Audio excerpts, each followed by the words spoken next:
Lei sarà in magazzino. Ossia, mia madre ama passeggiare. Come ogni domenica siamo stati a pranzo da nonna. Teodora, mia cugina, ha spento 4 candeline.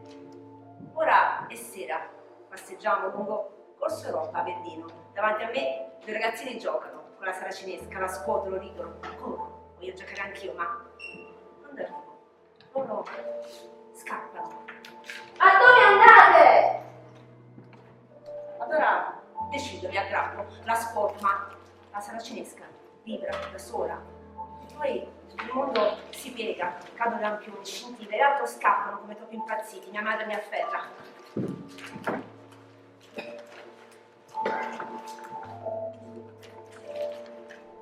prende l'ombrone. Siamo in tanti. Un attentato! Grida Maddalena. Sono gli UFO!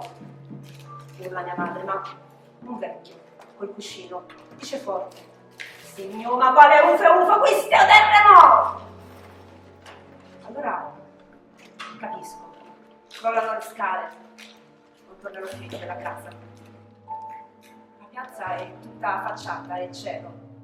Da un balcone un uomo urla: aiutatemi, aiutatemi!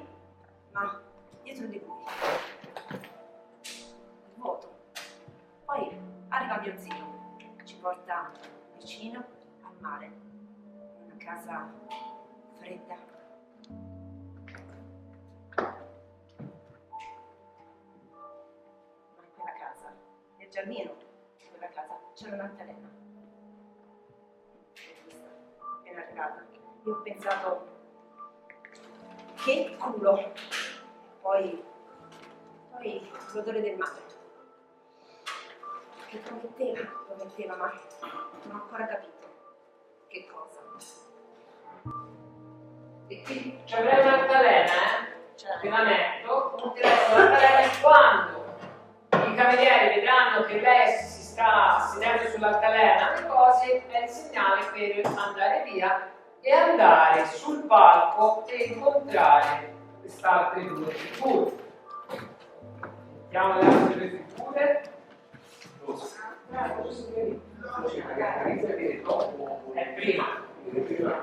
Prima c'è Maria Teresa.